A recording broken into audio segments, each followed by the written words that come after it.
싱가포르와 우리나라에 이어서 아시아에서 세 번째로 대만에서도 원숭이 두창 환자가 발생했습니다. 원숭이 두창이 아시아까지 확산되고 있지만 세계보건기구 WHO 공중긴급위원회는 최고 수준 경보를 선포하지 않는다고 밝혔습니다. 한편 국내 코로나19 백신 탄생이 임박했다는 소식도 조금 전 전해드렸는데요. 관련 내용들 김정기 고려대 약학대학 교수와 짚어보겠습니다. 교수님 어서 오십시오. 안녕하세요. 네, WHO가 긴급회의를 열었는데 원숭이 두창에 대해서 국제적 공중보건 비상사태로 지정하지는 않겠다. 현 시점에서는 그럴 단계는 아니다라는 판단을 내렸습니다.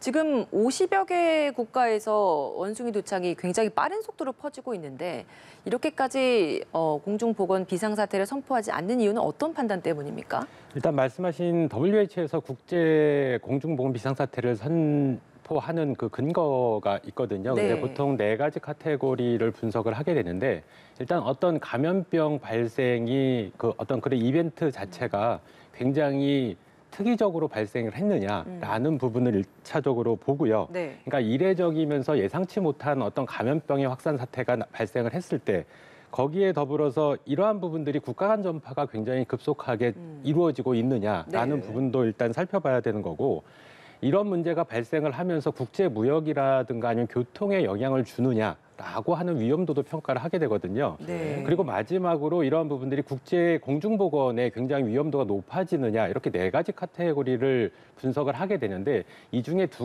최소한 두 가지 정도가 충족이 돼야지만 선포를 한다라는 근거는 있습니다. 근데 네. 일단 지금 말씀드린 네 가지 카테고리를 제 나름대로 분석을 했을 때에는 일단 판단 상황에 따라서 충족은 한다라고는 볼 수가 있습니다. 그래서 제가 보는 견해에서 지금 상태에서는 이 부분을 국제 공중보건 비상사태로 선포를 해도 무방은 하다라고 볼 수가 있는데 네. 다만 제가 생각할 때는 지금 코로나19 팬데믹 상황이 여전히 현재 진행형이고요. 그리고 이 코로나19 상황이 전 세계적으로 한 2년 이상 지속이 되면서 굉장히 경제적으로 타격도 굉장히 심했거든요. 그러니까 이런 부분을 종합적으로 검토를 했을 때 아직은 시기상조다라고 판단을 하지 않았나 생각을 하고 있습니다. 그래서 일단 지금 발생 국가가 50개국 정도가 되고 한 6주간에 3,000명 이상이 감염이 확인했거든요. 근데 대부분이 어떤 특정 이벤트가 있었습니다. 그러니까 특정 모임과 관련성이 있는 부분들이 많았지만 그 이외에도 해당 국가, 특히 유럽이나 미국, 캐나다 등지에서는 지역사회 전파도 일정 부분 관찰이 되고 있거든요. 그래서 지금 상황에서는 선포해도 무방은 하나 여러 가지 코로나19 팬데믹 상황이라든가 국제 경제라든가 이런 걸 종합적으로 판단을 했을 때 조금 더 추이를 지켜봐야 된다라고 생각을 하지 않았나 이렇게 판단을 하고 있습니다. 사실 몇 주 전만 해도 원숭이 두창이 조금 우리와는 거리가 먼 듯한 질병 같은 느낌이었었는데 싱가포르에 이어서 아시아에까지 상륙을 했습니다. 대만에서도 확진자가 발생했고요. 이제 곧 휴가철이라 해외로 나가시는 분들도 들어오는 이런 세계적인 여행 인구 이동이 있을 텐데 이런 우려는 안 해도 되겠습니까? 물론 우려를 할 만은 하다라고는 보고 있습니다. 왜냐하면 지금 코로나19 팬데믹 상황이다 보니까 그 국제 여행이라든가 이런 부분이 굉장히 아직은 제한적이거든요. 그렇기 때문에 지금 정도의 유행 규모를 보인다라고 볼 수가 있고 만약에 지금이 코로나19 팬데믹 상황이 아니었다라고 하면 감염자는 훨씬 더 많이 발생했을 수도 있다라고 볼 수가 있습니다. 네. 지금 전 세계적 우리나라도 마찬가지지만 전 세계적으로 포스트 코로나 단계로 이미 약간 접어들었기 그렇죠. 때문에 지금 해외여행객들이 많이 증가하고 있는 추세거든요. 그래서 이러한 부분들이 향후에 각 국가마다 확진자가 조금 더 증가하지 않을까라는 생각은 가지고 있는데 관건은 해당 국가 내에서 어떻게 관리를 하느냐. 그러니까 우리나라도 마찬가지입니다. 우리나라도 며칠 전에 그러니까 우리나라에서 이제 해외 여행을 다녀오신 분이 확진이 된 사례가 있었는데 다행히 지역사회 전파로는 이어지지 않았습니다. 그러니까 공항을 나가시기 전에 스스로 이제 감염 우려를 이제 밝히시면서 여기에서 이제 멈춘 상태이긴 합니다만 우리나라에서도 추가적으로 확진자가 발생할 가능성도 충분히 있고요. 그 다음에 가장 중요한 부분이 이 부분을 지역사회 전파로 가지 않도록 어떻게 통제를 하느냐. 가장 중요하다라고 볼 수가 있는데 네. 일단 검역 단계에서 이 원숭이 두창을 걸러내기는 상당히 어렵다라고 볼 수가 있습니다. 일단 잠복기도 길고요. 네. 그리고 굉장히 특징적인 상황, 그러니까 물론 피부 병변이 발생은 하나 이 부분을 확인을 못하는 경우도 있을 수가 있습니다. 그래서 이건 검역의 문제가 아니라 네. 그 이후에 국민들께서 동참하시는 부분 그리고 일선 지역사회의 의료진들이 어떻게 이 부분을 잘 인지를 해서 보건당국에 보고를 하느냐 그리고 이런 부분들이 종합적으로 같이 작용을 해야지만 우리나라에서도 뭐 추가적으로 어떤 확산이라든가 아니면 이런 다른 나라도 마찬가지인데 이러한 부분들이 관건이 아닐까라는 생각을 가지고 있습니다. 그러면 국민들이 참여가 필요하다라고 말씀해 주셨으니까 국민들이 어떤 증상, 어떤 상태가 나타났을 때 이걸 의심해 봐야 된다라는 걸 명확하게 좀 알아야 될 것 같거든요. 이 부분 좀 짚어주시죠. 지금 원숭이 두창 같은 경우에 초기에 감염됐을 때의 전구 증상은 독감 증상하고 약간 유사하다라고 볼 수가 있습니다. 네. 다만 독감 같은 경우에는 38도 이상의 고열을 동반을 하지만 네. 원숭이 두창은 그 정도까지 발열 반응을 보이지는 않거든요. 그러니까 37도대에서 발열 반응을 보이게 되는데 그러면서 뭐 두통이라든가 근육통 이러한 부분들은 일반적인 호흡기 증상하고 비슷합니다. 그러게요. 다만 이런 전구 증상이 지난 이후에 피부 병변이 발생을 하는, 그러니까 수포가 잡히는 그러니까 발진 증상을 보이게 되거든요. 그래서 네. 신체 어느 부위든 간에 해외 여행에 이력이 있으신 분들이 일정 규모의 발열 반응이 있었고 호흡기 증상이 있은 이후에 피부 병변이 발생을 하게 되면 이 부분이 뭐 수두든 아니면 홍역이든 지금 원숭이 두창이든 간에 이 부분은 의료진에게 도움을 구하고 의료진도 인지를 한 다음에 방역 당국에 이 부분을 확실히 이제 리포트를 하면서 이 연결고리를 끊어주는 방법이 가장 중요하다라고 볼 수가 네, 있습니다. 지금 저희가 이 원숭이 두창 감염 사례 사진들을 좀 보여드리고 있는데 수포가 나타나는 게 특징이고 그게 입 주위에 저렇게 나타나는 것 같습니다. 근데 보통 앞서서 이제 감기 증상과 관련된 전조 증상이 나타나고 저렇게 수포가 나타난다고 하셨는데 피곤하면 보통 이제 감기 걸리시는 분들도 많고 몸살기나 약간 근육통 같은 게 있는 경우가 있잖아요. 네네. 피곤하면 이제 뭐 대상포진 같은 게 또 생기는 분들도 있고 그런 분들이 입가에 또 많이 생긴단 말이에요. 네네. 그런 분들은 평상시에 본인이 났으니까 또 착각을 하게 되는 경우도 있지 않을까. 이런 것도 구분할 수 있는 방법이 있는 겁니까? 사실은 일반 국민들께서 구분하기는 상당히 어렵고 의료진들도 이러한 경험이 있으신 분들이 좀 보다 더 이제 민감하게 이 부분은 걸러낼 수가 있는데 그렇지 네. 않은 경우에는 관가할 가능성도 충분히 있다라고 볼 수가 있습니다. 말씀하신 것처럼 지금 많이 언급되는 게 이제 수두랑 상당히 비슷하다. 특히나 국내에서 두 번째 의심 환자로 분류됐던 분도 수두로 판정이 됐거든요. 그쵸. 그래서 외국인. 수두랑 상당히 유사하긴 합니다만 또 특히나 초창기에 얼굴에서 수포가 발생을 하게 되는데 입 주위에서 발생을 하는 부분 중에 하나가 또 허피스 바이러스, 헤르페스 바이러스라고 하는 부분도 그러니까요. 입 주위에서 예. 발생을 하고 예. 입 안에서도 발생을 하거든요. 네. 그래서 이러한 부분이 있는데 해외여행 경험 이력이 있을 경우에는 일단은 의료진의 도움을 받는 게 관건이다 이렇게 볼 수가 있습니다. 예, 본인 몸 상태에 대해서 확실히 잘 체크하는 것이 가장 좀 중요할 것 같은데 해외여행 이력도 말씀을 해주셨잖아요. 해외여행에 다녀왔다. 근데 어떠한 뭐 신체적 접촉이나 이런 게 없었는데도 불구하고 걸릴 가능성, 그러니까 공기 중 전파 가능성도 원숭이 두창 생각해 봐야 합니까? 원숭이 두창의 그러니까 가장 전파의 유형 중에 가장 우선순위에 있는 게 뭐냐? 그러면은 밀접 접촉식입니다. 그러니까 신체 접촉도 포함이 되고요.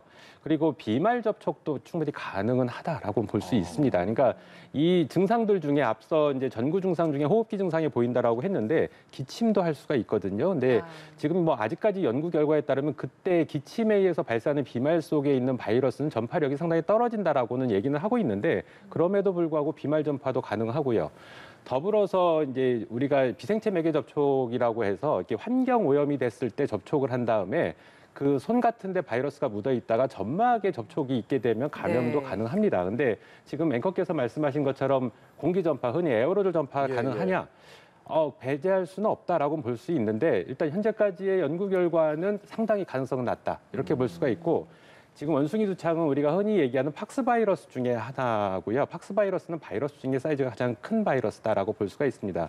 그렇다 보니까 이러한 좀 다소 이게 절대적으로 영향을 미치는 건 아닙니다만 이렇게 사이즈가 큰 바이러스 같은 경우에는 공기 전파 가능성은 상당히 떨어진다 이렇게 볼 수는 있습니다. 예, 교수님께서 이 약학대학교 교수님이신 만큼 이 백신이나 치료제 관련돼서 좀 더 전문적이실 것 같은데 우리나라가 두창 백신 접종이 1978년을 마지막으로 이제 끝나지 않았습니까? 네. 근데 그 후에 이 상황이 지금 두창 백신을 통해서 지금도 이 원숭이 두창을 좀 치료를 하는 방식이다 보니까 그럼 그 이전에 이렇게 이미 한 차례 만약 백신을 맞으신 분들이라면 지금도 아직까지 그 면역 기능이 좀 남아 있다라고 봐야 되는 건지 어떻습니까?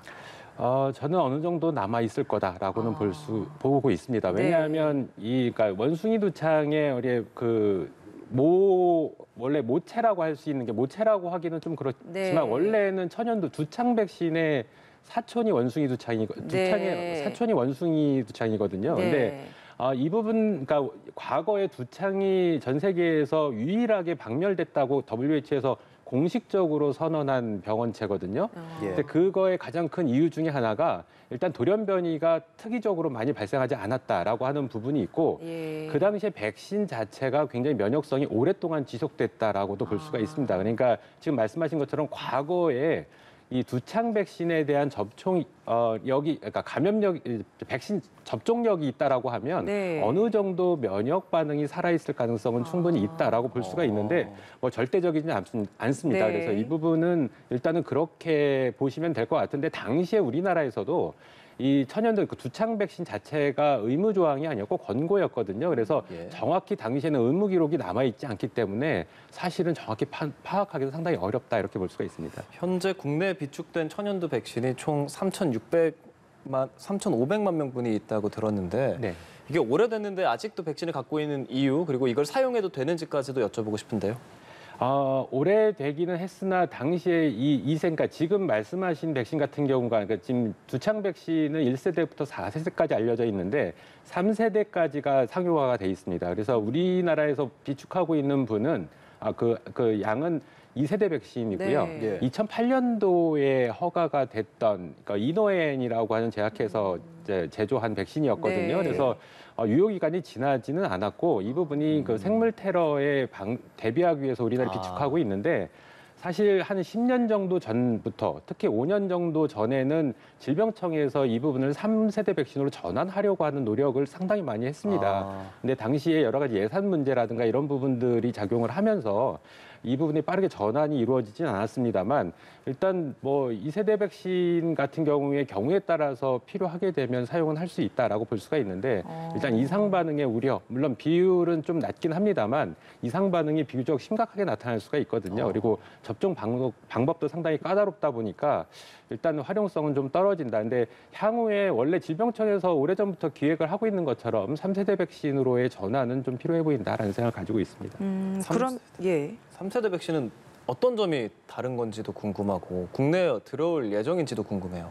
지금 뭐 7월에 도입을 하겠다라고 발표를 하고 있는데 그 짧은 기간 내에 이루어지긴 좀 어렵지 않을까. 왜냐하면 지금 3세대 백신은 지금 상품명으로는 진네오스라고 하는 백신 형태거든요. 그러니까 2세대하고 3세대라고 비교했을 때에는 병원성, 그러니까 두창 백신 자체가 생 백신입니다. 그러니까 살아있는 바이러스를 몸에 주입하는 방식인데 2세대 백신은 병원성이 상당히 살아있는 상황이지만 3세대 백신은 굉장히 약독화돼서 이런 이상 반응의 우려가 상당히 떨어진다라고 볼 수가 있거든요. 그래서 일단 뭐 이러한 부분들이 향후에 국내에 도입이 되면서 빨리 이루어지게 되면 상당히 도움은 될 것 같은데 일단 지금 당장은 좀 어렵지 않나 이런 생각 가지고 있습니다. 그러면 언제쯤으로 저희가 그 시기를 예상을 해봐야 되는 겁니까? 왜냐하면 지금 3세대 백신 자체가 뭐 독일이나 스페인 등 일부 국가에서 도입을 하겠다라고 네. 추진을 했거든요. 그러니까 이 수급에 문제가 있기 때문에 우리나라에서도 신속하게 도입은 조금 어려워 보인다. 그리고 지금 단계에서 그 위험성, 그러니까 이 원숭이 두창이 국내에서 지역사회로 확산할 가능성을 비중이 그렇게 높지는 않다라고 보고 있기 때문에 하지만 원숭이 두창은 다음에도 또 이번에 만약에 이제 소강 상태로 접어들면서 해결이 되고 그 이후에 몇 년 후에 다시 또 재유행할 가능성 충분히 있거든요. 그래서 네. 이러한 부분들에 대한 대비책을 가지면서 좀 중장기적으로 이렇게 계획을 짜는 게 지금 단계에서는 더 적절하지 않나라는 생각을 가지고 있습니다. 그러니까 2세대 백신이 아직 있고 3세대 백신 수급에는 조금 시간이 필요하다면 치료제 상황은 어떻습니까?